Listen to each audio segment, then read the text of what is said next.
Uzgoj tikvi, tikvica, dinja i čak i krastavaca može se pretvoriti u beskrajno iščekivanje ploda kojega nikako ubrati. Sve ste napravili po pravilima, posijali, pognojili, malčirali, redovito zalijevate, no tikvica ili krastavaca nema. Samo imaju cvjetovi, a mali plodovi prije nego što se razviju trunu. Znate li da ovo povrće ima muške i ženske cvjetove? Ženski cvjetovi daju plod i ako nisu uopšte ili su nedovoljno oprašeni, taj će plod propasti. Tada je vrijeme da uzmete stvari u svoje ruke. Danas ćemo vam pokazati kako da sami oprašite cvjetove tikvica i da vam objasnimo iz kojih razloga dolazi do pojave propadanja i truljenja malih plodova. Ukoliko vam ovaj video bude od koristi i želite se s nama družiti i dalje, gledati naše video savjete, zapratite naš kanal i svakodnevno dobivajte obavijesti o novom videu koji će biti koristan u radovima u vašem vrtu. Ako se tikvice uzgajaju na otvorenom, potrebno je paziti da imaju dovoljno količine sunčeve svjetlosti i da su zaštićene od vjetra. One vole toplinu, te je uzgoj u stakleniku ili plasteniku za njih veoma povoljan. S obzirom na to da se može kontrolirati temperatura, mogu se zasijati ili posaditi i kasnije.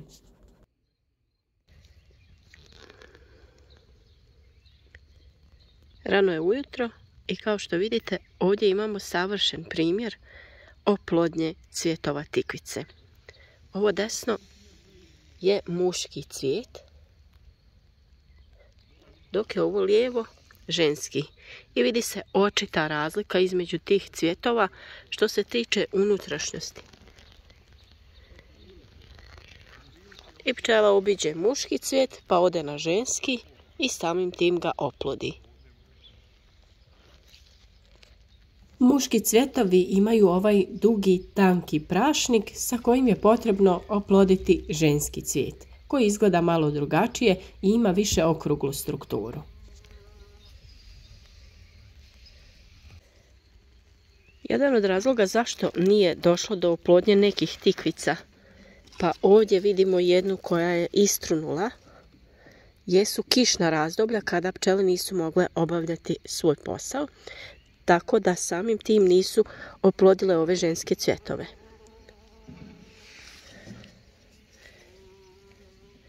Razlika između muškog i ženskog cvijeta jeste ta da ženski ima odmah formiran otprilike kako će izgledati plod sa cvijetom na vrhu koji je potrebno oploditi.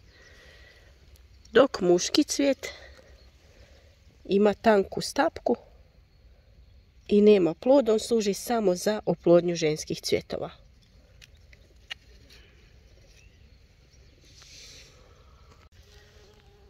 Na ovoj tikvici vidimo ravnomjernu zastupljenost i jednih i drugih cvjetova.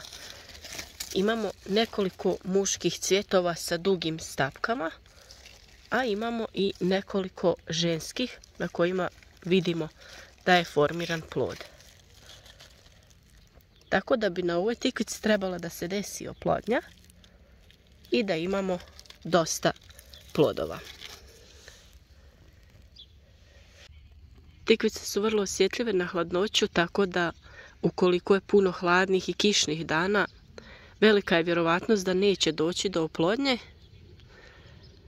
Pa tu u priču dolazimo mi sami, te je potrebno ručno oploditi cvjetove tikvica.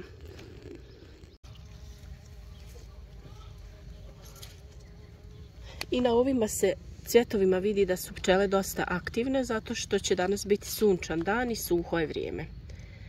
Pa ćemo ovdje da vam pokažemo kako izgleda umjetna oplodnja. Prvo što trebate da ustanovite jeste koje je ženski, a koje je muški cvijet. Ovaj ovdje otvoreni sa ovim velikim prašnikom, to je tučkom u sredini. To je ženski cvijet koji već ima oblikovan plod i njega je potrebno samo oploditi da bi se nastavio dalje razvijeti. Ovdje su to pčele učinile umjesto nas, ali u slučaju kada pčele nisu aktivne i kada su hladni dani, kišni, pokazat ćemo vam kako da to napravite sami, da se osigurate da imate dosta plodova tikvica. Ovdje imamo muški cvijet. On ima ovako tanku ovu stapku i unutra ima prašnik.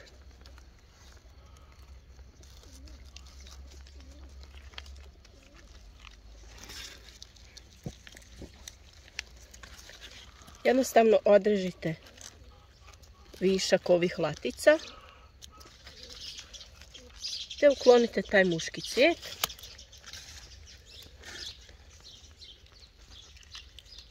I sa njim ćete izvršiti oplodnju ženskog cvijeta.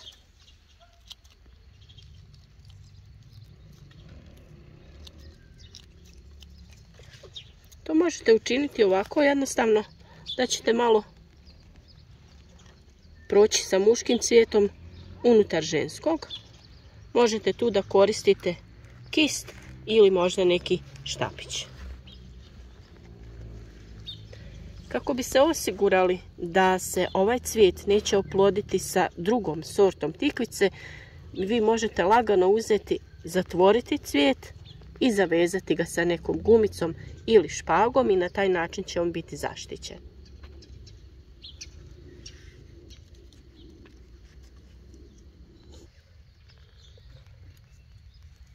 S obzirom da su cvjetovi tikvica otvoreni samo ujutro rano i kasnije se zatvaraju, važno je tada obaviti ovaj postupak. Sada ćemo vam ponovo pokazati. Znači ovdje vidite ženski cvijet koji će se uskoro otvoriti. A ovdje je, to jest ovaj što ima već oblikovanu tikvicu. A ovo je muški cvijet koji ima ovu tanku stapku.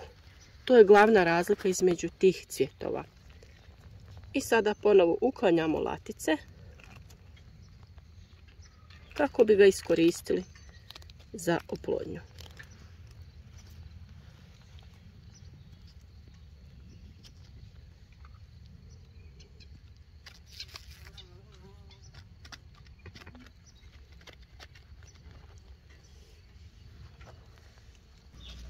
Kao što vidite, kod nas je aktivnost pčela vrlo velika i za umjetnom oplodnjom nema potrebe, ali smo željeli da vama pokažemo kako to možete učiniti ukoliko vaše tikvice krenu da trule ili da otpadaju plodovi, i to je znak nepravilne oplodnje, a mnogi su razlozi toj pojavi. Naime, uslijed hladnog i kišnog vremena nismo imali aktivnost korisnih kukaca poput pčela, bumbara i sličnih koji bi mogli da oplode cvjetove tikvica. Iz toga razloga se dogodi ovo. Da ovi plodovi koji nisu oplođeni krenu da trunu i da propadaju. Te samim tim nećemo imati uroda tikvica. Iz tog razloga vrlo je važno pratiti stanje i uskočiti u pomoć ukoliko je potrebno. Ukoliko uzgajate više vrsti tikvica, vrlo je važno da istu sortu sadite jednu pored druge kako ne bi došlo do ukrštanja vrsti. Tako ćete znati tačno koju vrstu tikvice imate gdje. I također je važno da imate više tikvica iste vrste jednu pored druge iz razloga ukoliko se na jednoj pojavi više ovih muških cvjetova, da se mogu oploditi sa ovim ženskim cvjetovima na susjednoj tikvici koja je posađena pored. Na taj način ćemo znati da ćemo imati dosta plodova jer će sigurno doći do međusobne oplodnje.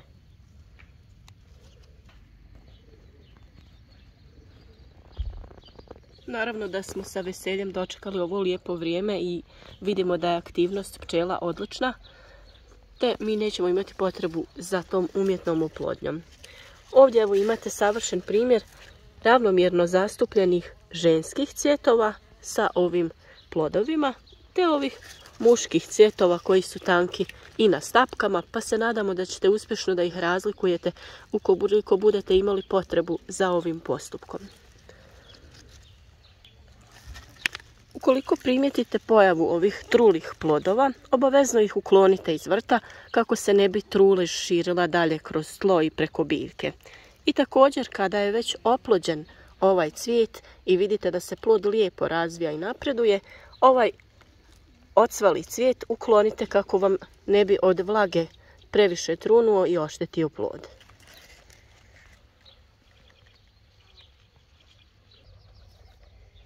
Ukoliko na listovima tikvica primijetite ove neke bijele šare, to je jednostavno zato što je to takva sorta i to se pojavljuje na listovima tikvica. Znači to nije nikakvo oboljenje i ne treba vas brinuti. Ako se pojavi da se listovi suše ili da dobivaju žute ili smeđe mrlje, to je već tada neka vrsta oboljenja. I upravo iz tog razloga, kako bi spriječili oboljenja, uklonit ćemo ove listove koji dodiruju tlo i koji trunu, kako bi izbjegli dalje širenje eventualnog oboljenja. Biljka će na ovaj način imati bolju prozračnost, te će se listovi lakše sušiti, neće se zadržavati vlaga i smanjit ćemo šansu za oboljenja i za pojavu štetnika. Slobodno uklonite i po nekoliko ovih donjih listova i na taj način održavajte zdravlje ove stabljike. Vrlo važna ova prozračnost u donjem dijelu kako bi se bolje sušila i kao što sam rekla, na taj način izbjegavamo razvoj različitih oboljenja i nakupljanje štetnika ispod listova. Pčele su naši najveći saveznici u vrtu, oprašuju naše biljke i samim tim mi beremo lijepe plodove i imamo obilan urod. I vrlo je važno da ih čuvamo i da pazimo prilikom upotrebe različitih insekticida i pesticida kako bi održali zdravlje naših pčela i kako bi ih imali u velikom broju. A ukoliko vrijeme spriječava njihov rad, naravno mi smo tu da uskočimo u oplodnji naših cvjetova tikvica kako bi uzgoj bio što uspješniji. Za uzgoj tikvica vrlo je važno da je tlo rahlo, rastresito i dobro uhranjeno, te da održavate tlo bez korova kako bi izbjegli razvoj bolesti i dolazak štetnika, te je važno da se tlo redovno prihranjuje. Mi koristimo glistenjak koji sami pravimo, to jest naše gliste u glistenjaku obrađuju stajnjak, te od toga imamo glistenjak koji koristimo oko svih naših biljaka. Prihranite vaše tikvice i nakon toga vrlo je važno održavanje vlažnosti zemljišta. Jer tikvice trebaju dosta vode, ne valja pretjerivati, ali je dobro da tlo bude uvijek vlažno kako bi plodovi se razvili kvalitetni jer je njima potrebno puno vode. Samim tim mi uvijek malčiramo naš vrt sa slamom ili sjenom kako bi zadržali vlažnost i kako bi spriječili razvoj korova.